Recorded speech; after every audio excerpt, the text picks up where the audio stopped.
Hello everyone, Ruby Ravel.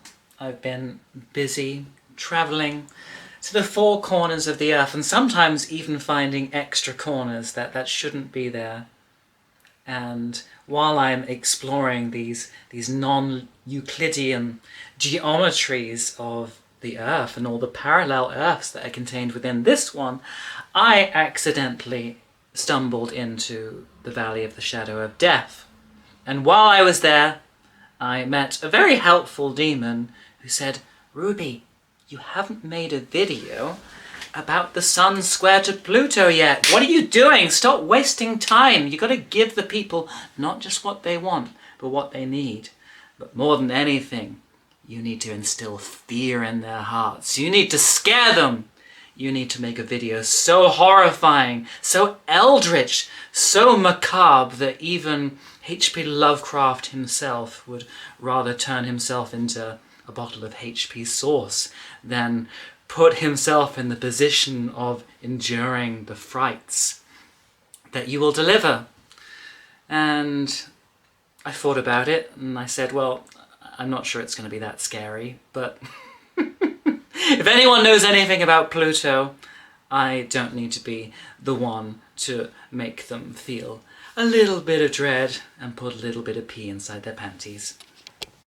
Now, I don't always prepare for these videos. Very often I rely upon my intuition and my seat-of-the-pants ability to improvise myself not just out of a brown paper bag, but into an even bigger bag of indeterminate textile material.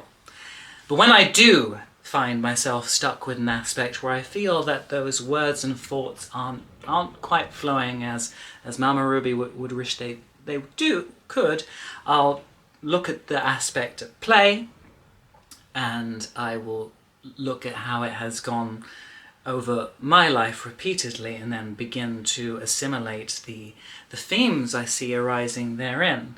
And when I was looking at Sun square Pluto aspects, I found that each and every time they ended up being crucial turning points in the year in which they played out, very clearly and visibly so. And so even though Sun, Mercury, Venus will all make two squares to Pluto within the course of a year, it does seem to be the Sun in particular that has the biggest and most dramatic effect. And why should this be? Well, Pluto governs the darkness, the deep depths of the collective unconscious, where all of our collective fears, desires, lusts, sorrows, rages, frustrations, and hunger for survival and power all dwell in the underworld of humanity, and thereby extension, as we are all individual vessels of that collective humanity, it also arises in ourselves and makes us aware of those things within ourselves, and that's where the Sun comes in. Whereas Pluto often likes to keep things hidden in the depths of the earth, the job of the Sun is to bring things to light, it's to make things aware, it's to point at something and say, now we can see all of these things with burning clarity. But what is it about Pluto that makes us want to conceal things, that wants us to keep our skeletons in the closet when they might be just as happy reclining on a chaise lounge in the conservatory, or, you know, reading a periodical in the sunroom, if you have one. Hope you do. Pluto conceals because he associates the disguising and the hiding of certain facts, acts, and crucial pieces of information with survival.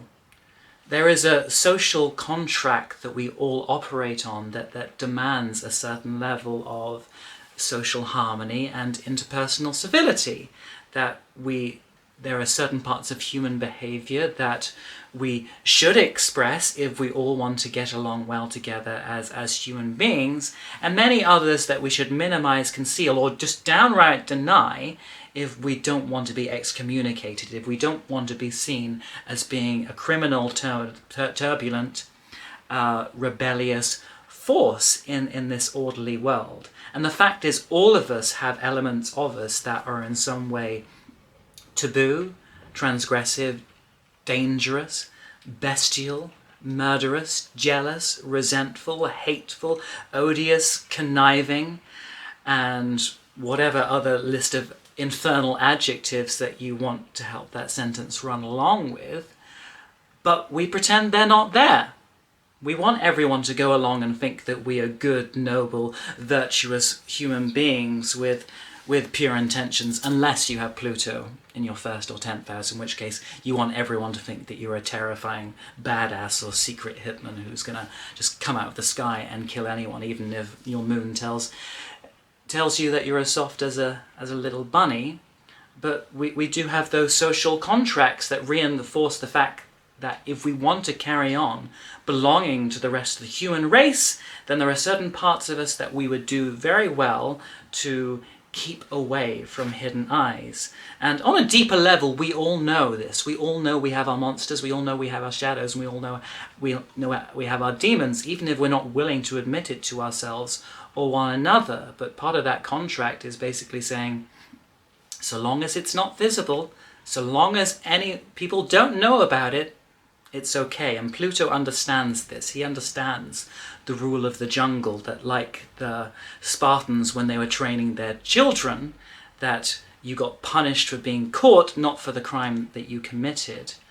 And so when we are constructing the houses of ourselves, then Pluto rules the cellar. But he rules a cellar that other people might not even know exists. It's a secret cellar. And you don't just have skeletons in your closet down there, you have whole damn catacombs and family crypts that go back to the dawn of time, because Pluto does govern that deep, sweet, deep time. So Pluto says, yeah, okay, I know you have these secrets, I know you have these desires, I know you have these lusts, I know you have these plots, and I know you have these intentions. And if you want any of these things to be fulfilled, or if you don't want any of them to have a catastrophic effect on the functionality of your life, then you need to keep them on the down low. And we can all feel when there are certain parts of us that are unsafe, that there are certain things that we could express or reveal to the world that would be so potent that our relationship with the world would be different forevermore. It would never be the same. It would be an irreversible transformation, and that's something else that Pluto rules. So he's there trying to keep all his dead buried in his cellar, but then Apollo, the sun, comes along in the sky, and he starts squaring Pluto. And it's important to remember that Apollo in the past was also considered to be the ruler of plagues. And instead of just letting sleeping dragons lie on their pots of gold, the sun realizes something important is going on there, because the sun rules our sense of meaning, purpose, and individuation in the world. He understands that we are here to become ourselves, but that the process of becoming yourself isn't always wonderful, shining, and bright. Sometimes the only way we can become ourselves is to go into the underworld, to go to the land of the dead, and to have vital parts of us chopped off and then thrown back into the melting pot from which our new self emerges. And this is the part of the word of transformation that people overlook. You know, when people talk about Pluto, and if they want to prettify it and make it sound new agey, then they just say, oh, change and transformation. Sounds nice, nothing to be afraid of, but it's like when snakes shed their skin, or crabs have to get new shells, or when birds molt their feathers. All of those are crucially dangerous parts in the life cycle of an animal, where they are vulnerable, where they've lost something that is vital for their survival and protection, and they just have to kind of sit there and wait, hoping that someone else doesn't kill or eat them before they regain whatever it is that they've lost. And it can be the same with Sun square Pluto, that the only way we can grow and become the person that we need to be for the next part of the cycle is to lose something that we are crucially attached to now, and which we deeply identify with now. And that old Grim Reaper comes along and says, I can see you're holding on to that too much.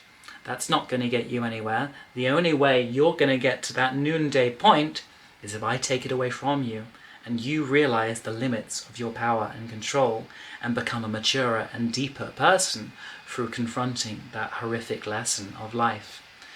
But yeah, so the sun plays the role in that by seeing the house that we've built and realizing that along with the dead that we've got in the cellar, there's also lots of gold and buried treasure as well.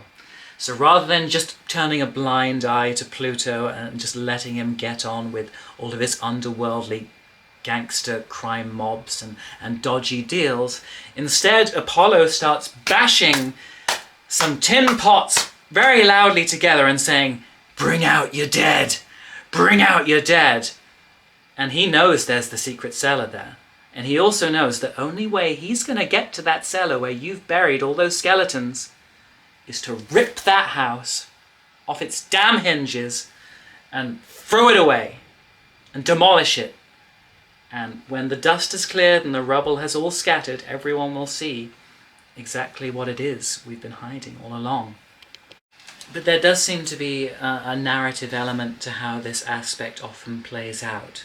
So when the sun is in the applying stage of approaching its square with Pluto, if you think about the sun right now being conjunct Jupiter and Chiron in Aries, I mean, that's already a very complex conjunction because the sun and Jupiter get along very well together.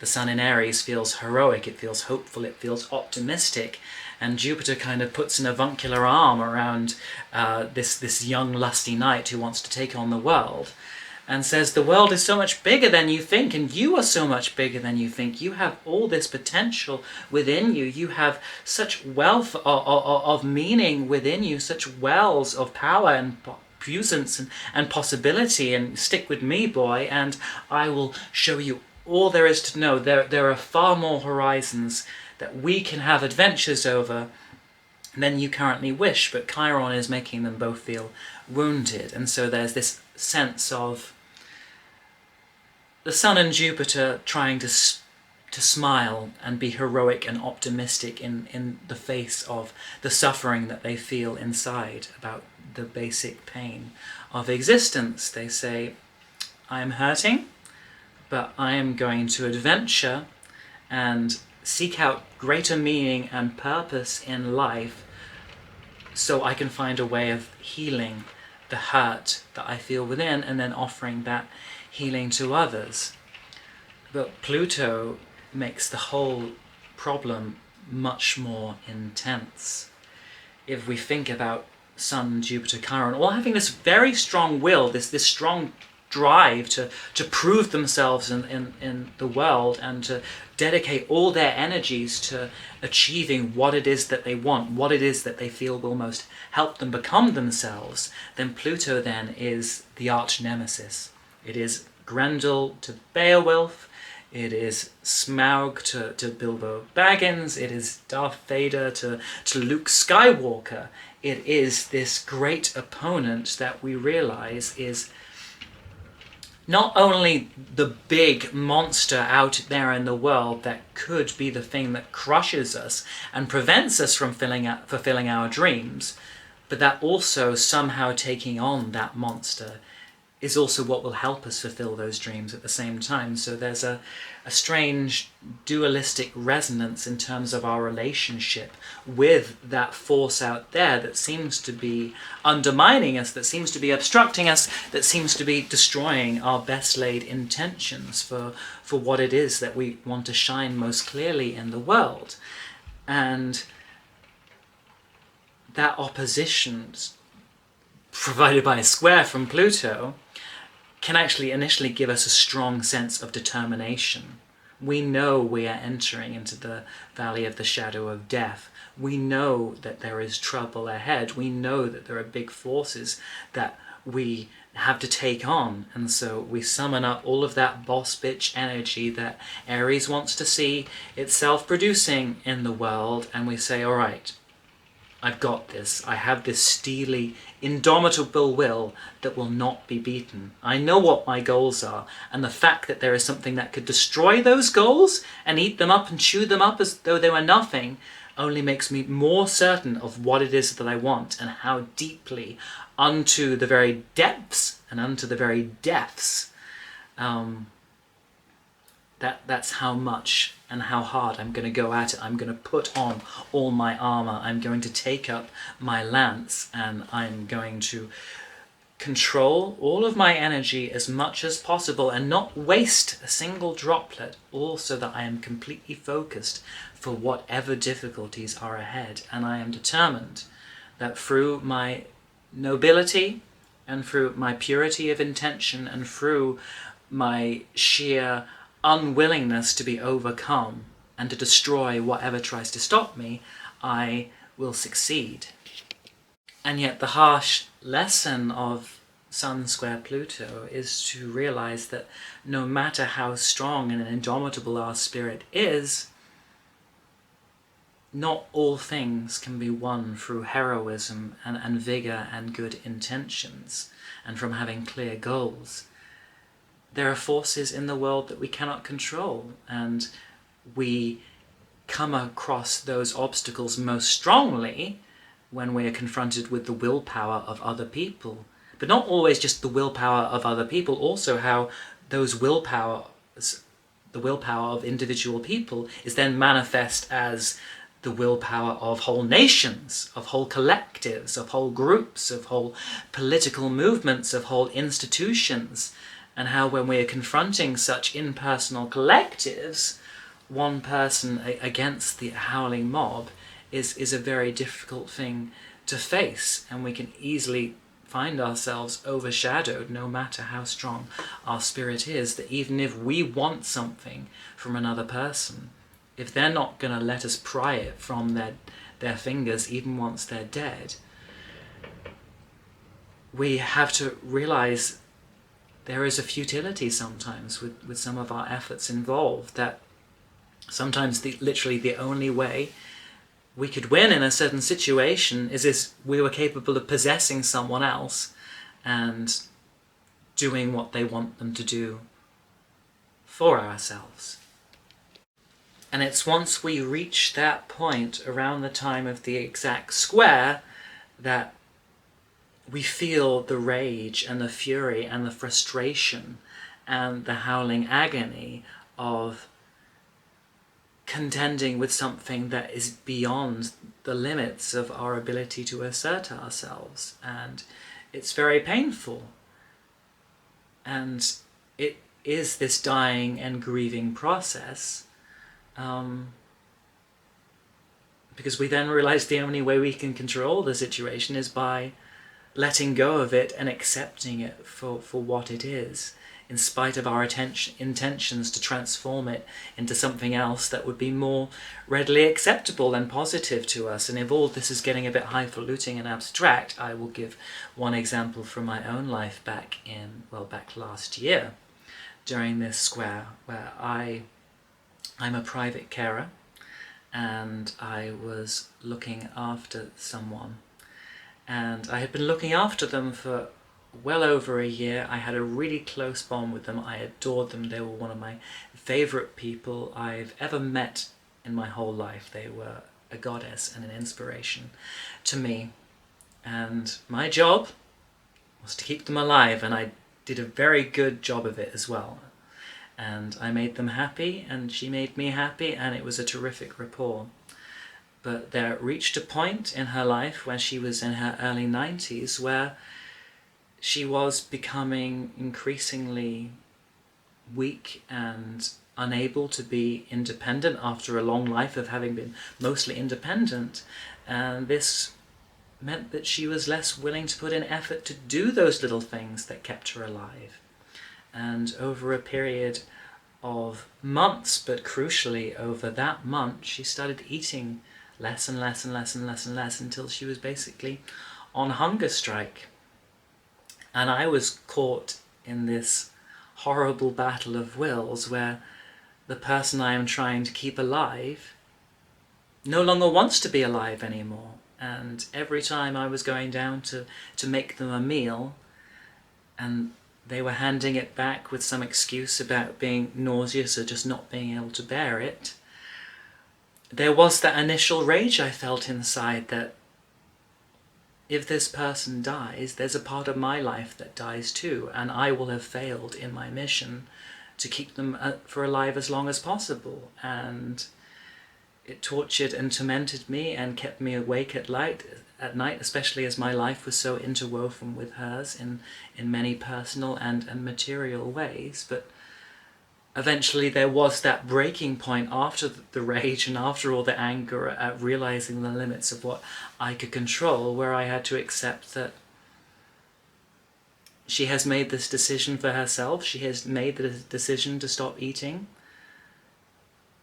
and she's made the decision to stop living, and I cannot overcome that. I can only respect this last display of autonomy that she has chosen for herself in a life that is increasingly taking that autonomy away.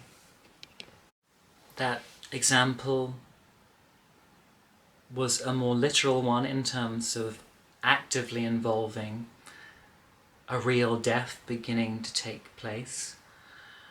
But many times the death that Pluto inflicts on our sun's journey through life is more symbolic and maybe connected with a career, or with our relationship with our family, or our relationship with our lover, where we expose hidden parts of ourselves, they expose hidden parts of themselves, and for a moment the new understanding that we have of each other's shadows, of each other's underworlds, forever changes the nature of our relationship with those things.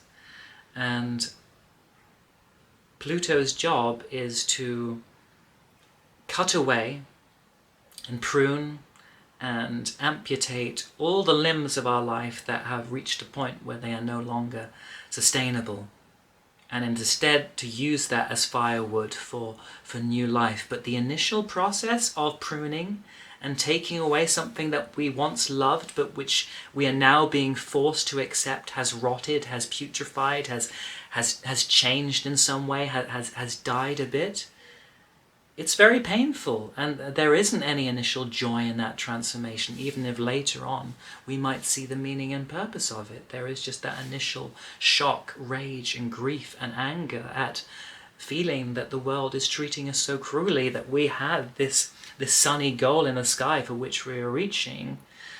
And Pluto says, no. It's all got to change. And you might not understand why, and you will hate me for enforcing this change, but it's coming all the same. And you've got to find some inner way of redistributing that iron will so that it's less about achieving your goal at all costs, but more just about surviving through it at all. And that can be where you will find your true heroism. Anyway, you're in luck. I had a look online. There is a roadmap for the Valley of the Shadow of Death. Unfortunately, it's just a blank piece of paper with lots of just a black crayon that's just drawn a jagged child's drawing depiction of night on there. And anyone who's been through it can look at it and go, I recognise that. That's the dark night of the soul. Yeah, that was an awful summer. I mean, there's always the Egyptian Book of the Dead. I mean, that describes the underworld in painstaking detail. So, who knows? Maybe you'll meet a crocodile who will weigh your heart against a feather, and we'll all find out how that rodeo goes. Hope you enjoyed this video. Please like, share, and subscribe. My contact details are below if you want any advice as to how to deal astrologically with your own Plutonian transfigurations. And yeah, let's let all our skeletons out of the closet and let them do the dead man mambo.